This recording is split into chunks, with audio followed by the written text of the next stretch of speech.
Кыш мезгили келери менен көмүр шахталарда иш жанданат. Бул учурда шахталарда көмүр казгандар коопсуздук эрежелерин сактап жатабы деген суроо эң талуулуу маселеге айланган. Маселен, кенчилердин шаары болгон Кызыл Кыянын айланасында өз алдынча кен казгандар көп.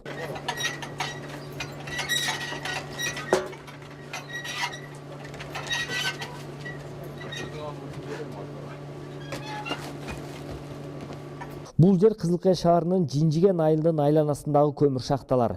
Шахталар Кызыл Кыяга жакын болгону менен Ноокат районуна караштуу жерлерден казылат.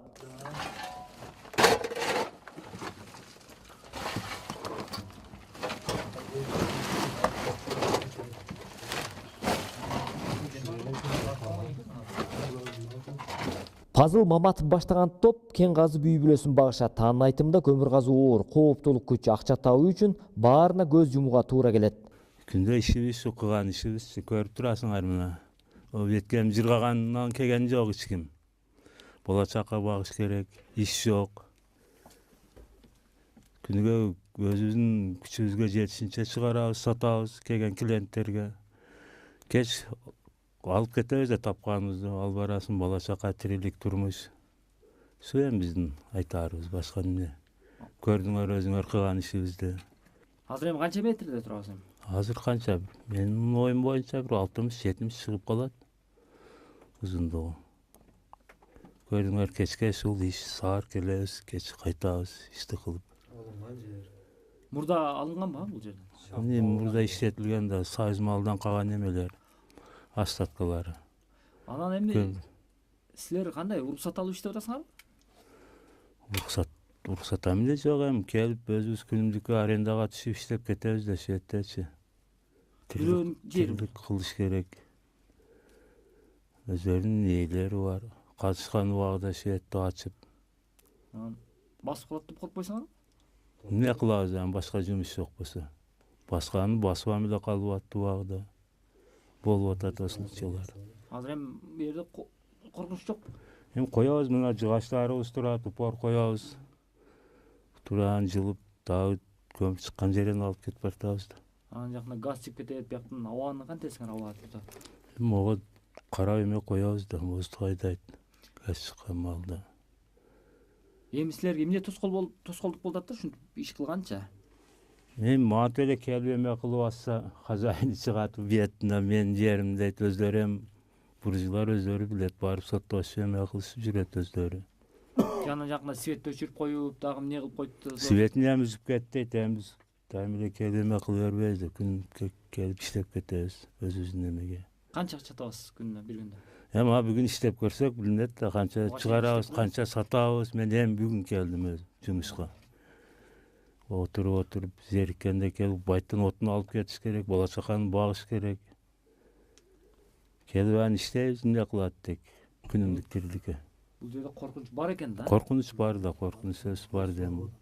Эми учурлар болуп аткан, эми биздеги ондай эме болгон жок, башка забойлордо болуп атты. Тышта иштеп жүргөндү көрүп атасыңар. Элди бардыгы да шет, азыр иштешип. Башка жумуш кылайын десе, үйдө жумуш жок башка. Бул аймакта союз учурунда эски шахталар болгон, бирок алардын баары жабылган. Азыр алардын көпчүлүгүн өз алдынча көмүр казгандар ачып алышкан. Жергиликтүүлөрдүн айтымында башаламан көмүр казгандардын ишин токтотуу зарыл дешет. Ана жерден бир кат түшүп кетти. Шондан кийин эл чогулуп жаптырайлыбы десе, булар уруксатыбыз бар деди, бу балдар. Уруксатын көрсөт десе, көрсөткөн жок. Анан эл ояк буяка арызданды, обу кылды. Эмне үчүн арыздандыңар? Жапсын дедик. Шактаныбы? Шактаны жапсын. Эмне үчүн? Эмне үчүн? Мына бу жерде мал ал бар, акыр бала чака мына кара, майда балдар жүрөт. Битекте малыбыз бар, мынакка чыгарат. Мына түшүп кетсе, бош болот да. Туурабы? Жанагы атчан адамдар ошол казылган шактанга түшүп кеткенби? Түшүп кеткен. Мына жолдон жүрүшкө ham коркобуз азыр.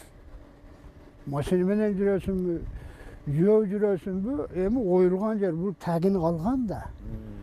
Илгери шакта болсо органка деген мына жыгачтан адам эметелеп ушунчадан коет эди. 100 метр, 150 метр лава кылып алат эди илгери. Şonu adam ötüp ketmesin, kırsık boğulsun diye buna şunda kılıp çizip çıkart dedi. Bunlar onu çizip etti. Bunu herkes bir şey koysa, herkes bir tane koyuyor. Бул о ерлерди алып бүткөндөн кийин бул боштук калат да. Мында чынында кооптулук жараткан жерлер көп. Анын кесепетинен адам өмүрү кыйылып жатат. Быйылкы жыл боюнча 3 шахтер каза болду, анан 3 мындай өз алдынча иштеген шахтерлор каза болду. Эмнеден болуп атат? Шахталар талапка жооп береби азыр? Эми бул шахталарда талапка жооп бергендер да бар, бербегендер да бар. Эми техника безопасность деп коет, ошону сакташ керек. Ар бир шахта өзүнүн планы болуш керек, өзүнүн ликвидация авария пландары болуш керек да. Ошол болбосо ошол нерселер бул тилекке каршы кырсыктар боло берет. Бул Кызылкая шаарына караштуу Кара Коз аймагы. Мында 10дон ашуун көмүр шахта бар. Бирок бир жума мурун шахталарга электр энергиясын берүү токтотулгандан бери иш ыргагы солгундаган.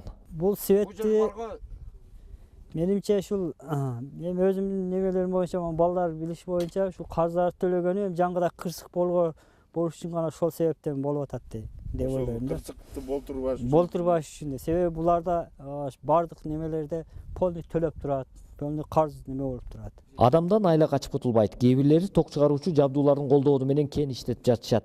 Жергиликтүү бийлик өз алдынча уруксаты жок кен казгандардын коопсуздугу үчүн ушул кадамга баргандыктарын айтышат. Быйыл жайында бардык забойлорду көмгөнбүз. Сүрдүрүп көндүрүп салганбыз. Бирок мына турмушкен эң проблема бизде кыш мезгилге келгенде эле ушул апачтар кайра чыгып баштайт да. Самойлу казбайт. Кадам жайдын экотех службасы бир ай боло элек предписание берип жапка деп неме кылган. Мына бир жумадан бери ушунун аркасынан бизде тополгон. Эл проблема болсо бизге келет. Себеби баягы апачылардын көмүр казган кенинде билесиздер бул жерде забой 70-100 метргече казып баштаганда эле суу чыгып кетет. Сууду откачка кылыш үчүн электр энергия керек. Булар кандай жол менен электр энергияны алып атат? Кулатов аймагында болгон жер, мына Жинжиген айылында болгон жер көмүр казган кендердин наратна подключениесин ноокатын экотех службасы берип атат.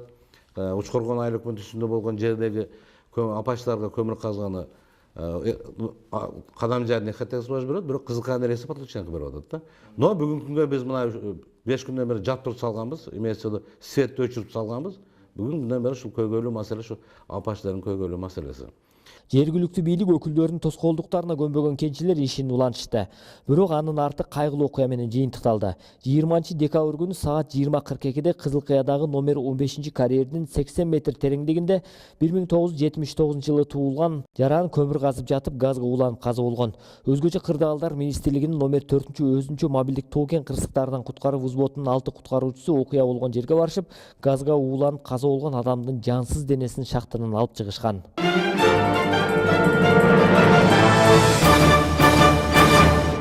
Өз алдынча уруксаты жок көмүр казгандар кырсыкка көп учурайт. Бул учурда кээ бирлери гана тирүү калат. Анткени урандыларды тазалап алгыч эле ичиндеги адамдар каза болуп калышат. Бирок алардын арасында да тирүү калгандары бар.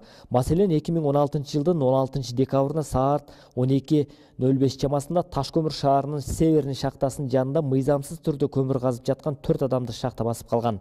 Саат 12:30-да бул жерге келдик. Бул жерге келгенибизде бир адамдын белинен басып калган экен, анын өзү тирүү экен. Калганы көрүнбөйт. Анан кийин ал жерде бир тирүү адамды алып чыгып, белинен басып калган. Ага жардам берип аны алып чыгып, кийин эки адам грунт түйүндө калып кеткен экен. Анысын алып чыгып, үчүнчүсүн алып чыкканга, ал баягы биз ойлодук, өлүп калган болуш керек депчи. Андан кийин экскаватор алып келип, экскаватор менен кастырдык, погрузчик менен кастырдык.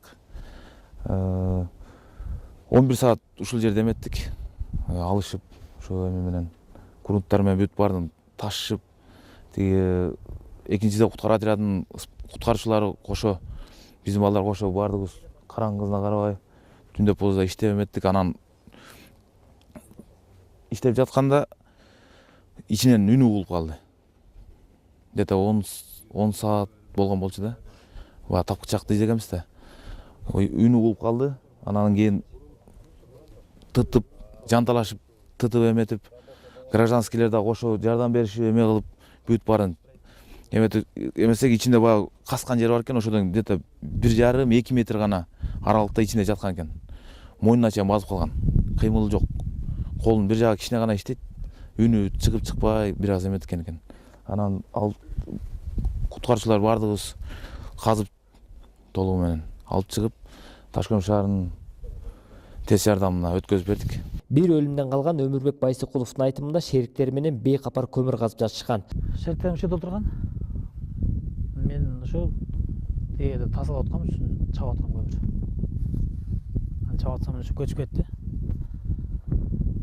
Анан шериктерим биякта болчу, алар ошол жерден баскан. Мен ошо төрдө калып калдым. Банунда идуалга жабышканда мойнум бошколуп калды да. Анан ногу бошколуп калды, колум. Анан кийин эптеп ногу чыгардым. Анан ушуну алып бир жарым сааттай билем. Анан эс болуп калыптыр. Кийин чыгаргандан кийин элес буласыз. Элесте албайм. Анан эми жакшы куткаруучулар бар экен. Үмүтүм жок болчу мен. Жашоодон үмүтүм үзүп эле. Анын айтымында өзгөчө кырдаалдар министрлигинин куткаруучулары таап өзүнө келген учурда кайра төрөлгөндөй сезим калтырган. Ал үчүн куткаруучуларга өмүр бою ыраазымын дейт. Рахмат силерге.